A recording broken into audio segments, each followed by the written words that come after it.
Dans l'histoire d'Hunter x Hunter, une menace sans précédent est en train de voir le jour. Si Wing disait que Gon et Killua faisaient partie d'une élite d'1 sur 10 millions, eh bien il semblerait que le personnage dont nous allons parler aujourd'hui est encore plus béni, car il a été capable de maîtriser le Hatsu en seulement 72 heures. Il a instinctivement créé une bête de naine en plus de son esprit protecteur. C'est un personnage sordide, terrifiant et sans pitié, prêt à tout pour accéder au trône. Et pour couronner le tout, et si je vous disais qu'il y a de fortes chances que cet individu soit le petit-fils d'Isaac Netero. Parlons un peu de Tseriednich Uikoro. Salut la team, j'espère que vous allez bien. On se retrouve aujourd'hui pour une nouvelle vidéo à propos d'Hunter x Hunter. Sorry, j'ai pas sorti de vidéo la semaine dernière, mais j'étais malade. Là, ça va mieux, donc on repart sur le rythme habituel d'une vidéo par semaine. Aujourd'hui, on va parler d'un des personnages les plus fascinants des derniers chapitres d'Hunter x Hunter. Il a le potentiel de dépasser Isaac Netero, mais au-delà, il y a de grandes chances que ce soit son petit-fils. Quel est son réel pouvoir? Est-il vraiment le fils de Beyond Netero? Quel est son futur dans cette guerre de succession? Eh bien, c'est à ces questions que nous allons répondre dans cette vidéo. Comme d'habitude la team, je vous invite à liker, à vous abonner et à activer la cloche de notification pour ne louper aucune vidéo du très lourd arrive. Venez aussi sur Twitch, je live tous les soirs pour passer ascendant sur Valorant et c'est du haut niveau. Donc sans plus attendre, rentrons dans le vif du sujet.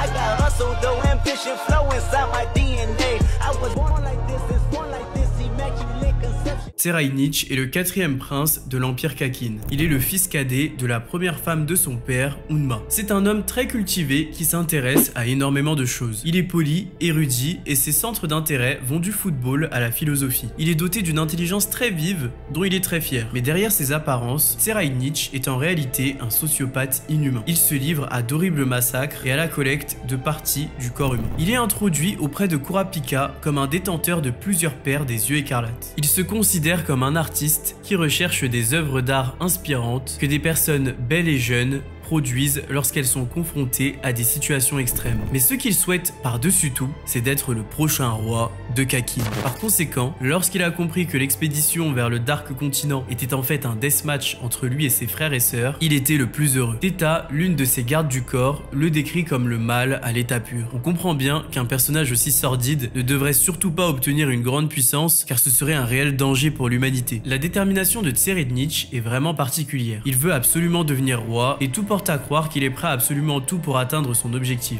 On sait que dans Hunter x Hunter, plus la détermination d'un individu est forte, plus son haine le sera. Parlons donc de la puissance de ce dernier. En tant que l'un des princes les plus âgés de Kakin, Tseriednich dispose d'une influence politique importante. Il a énormément de biens et de fonds. Rien que sur le plan matériel, c'est un homme puissant. Il est extrêmement brillant et connaît de nombreux sujets. Selon Theta, sa capacité à envisager de multiples scénarios dépasse la sienne, même s'il s'agit d'un domaine qu'il ne connaît que sommairement, comme le naine par exemple. Il est connu pour avoir d'incroyables capacités de visualisation et de concentration. Le premier élément qui le rend très puissant est bien entendu sa bête de naine protectrice. Comme vous le savez, tous les princes ont hérité d'une bête de naine protectrice durant cette guerre de succession. La bête de naine se nourrit de l'aura de celui en qui elle vit. La forme et le pouvoir qu'elle apporte dépend de la nature de celui qui la possède. C'est quelque chose de très intéressant car c'est un réel booster pour les individus comme Tseriednich. Si vous êtes sans pitié, désireux de puissance, de conquête et de pouvoir, votre bête de naine se nourrira de cette volonté pour être à votre image. La bête de naine de Tseriednich est une créature ressemblant à un cheval avec une tête de femme.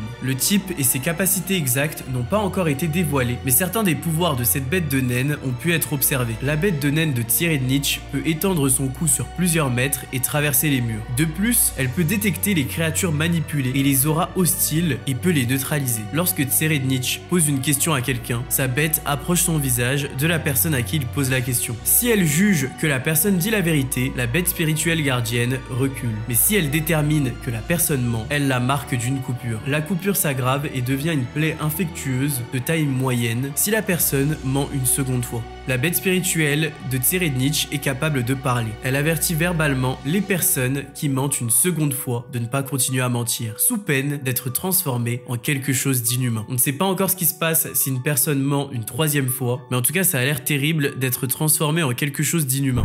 La bête de naine de ce dernier possède des capacités extrêmement utiles pour un futur roi. Elle semble aussi malsaine et cruelle que lui. Les capacités complètes de la bête de naine n'ont pas encore été révélées, mais elles montrent déjà la puissance du personnage. Mais ce qui nous permet de vraiment comprendre le potentiel de Tserednich, c'est son entraînement aux naines. Theta, sa garde du corps, est celle qui va superviser l'entraînement. Mais cette dernière va très vite comprendre que cet homme ne doit absolument pas maîtriser le naine. Elle se rend compte extrêmement tôt que c'est un monstre avec des idées sinistres. Si un monstre comme lui devenait puissant grâce aux naines, ce serait un danger sans précédent pour l'humanité. Mais au-delà de tout ça, les prédispositions et le talent naturel de Tserednich sont perçus extrêmement rapidement par Theta. Elle se rend compte que Tserednich pourrait posséder un des naines les plus puissants qu'elle n'ait jamais rencontré. Au cours de son entraînement, Tserednich a instinctivement créé une autre bête de naine en plus de son esprit protecteur. Je ne sais pas si on se rend compte de la prouesse. Lorsqu'il a réalisé l'exercice de la feuille dans l'eau, Theta a été complètement surprise car l'eau est devenue un liquide extrêmement toxique qui s'est mis à bouillonner.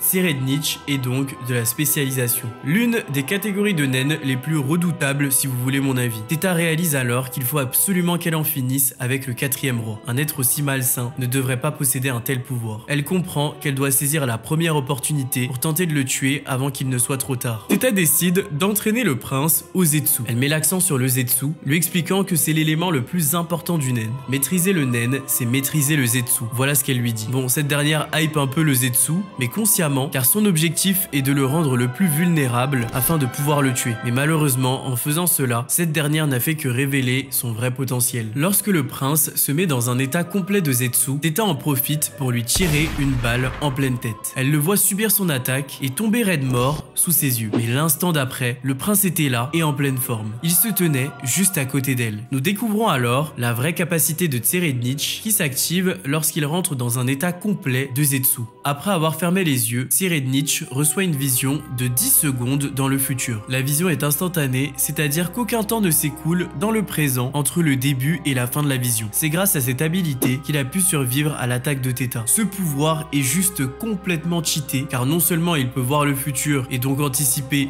toute attaque, mais au-delà, c'est un réel genjutsu pour l'opposant qui voit cette vision se réaliser. Je vais vous l'expliquer plus en détail parce que c'est assez complexe. Après que Tserednich ait la vision de 10 secondes dans le futur, ces dernières ont lieu dans le présent. Mais Tserednich peut choisir de modifier la réalité. À l'issue des 10 secondes, les deux futurs convergent à nouveau et les personnes présentes réalisent que le futur qu'elles viennent de vivre a été changé. Theta a donc vu la réalité numéro 1 où elle a réussi à tuer le prince. Mais à l'issue des 10 secondes, elle est de retour au temps présent et le futur a été modifié. Tserednich a évité l'attaque et est bel et bien vivant. Lorsqu'il aura maîtrisé cette capacité, le quatrième prince risque d'être inarrêtable. Il y a de nombreuses théories sur ce pouvoir, je pourrais en faire une vidéo si ça vous intéresse. Bon, maintenant on peut se demander, est-ce que Tserednich est le petit-fils de Netero? Il faut dire que déjà, il ressemble étrangement à Isaac Netero lorsqu'il était jeune. Il y a même une anecdote concernant le quatrième prince qui est vraiment troublante. Lorsqu'il était adolescent et à l'école militaire, il se serait enfermé dans une chambre sans manger ni dormir pour s'exercer au démontage et au remontage des armes afin de battre le record de vitesse de son académie. Cette histoire ne vous rappelle pas quelque chose ou quelqu'un? On dirait que c'est un clin d'œil à l'entraînement d'Isaac Netero qui a duré plus de 2 ans concernant son coup de poing. Et ce qui est vraiment intriguant, c'est les éléments des derniers chapitres. Longhee, la fille de Beyond Netero, nous explique le plan de longue date de son père pour conquérir le Dark Continent. Elle nous révèle qu'un des princes est en réalité le fils de Beyond Netero. Par conséquent, l'un des princes participant à la guerre de succession est le petit-fils d'Isaac Netero. Et en soi, même si pas mal de princes pourraient être l'enfant de Beyond Netero, comme le prince Alkenberg par exemple, eh bien Tserednich reste une des options les plus probables. C'est un génie onen encore plus talentueux que Gon et Killua. Longhee expliquait que les enfants de Beyond Netero ont tous été éveillés au nen lorsqu'ils étaient encore bébés. Lorsqu'un enfant est éveillé au nen très jeune, il développe le ten et le zetsu très naturellement pour se protéger. Cela expliquerait pourquoi le prince a appris le nen avec une telle rapidité et facilité. C'est l'enfant de Beyond Netero, par conséquent il a été éveillé au nen lorsqu'il était encore bébé. Les pouvoirs de Tserednich sont très inspirés du bouddhisme, exactement comme ceux de Netero et ceux de Gojo Satoru. Bon pardon, j'arrête. Pour activer sa capacité, il doit rentrer dans un état de zetsu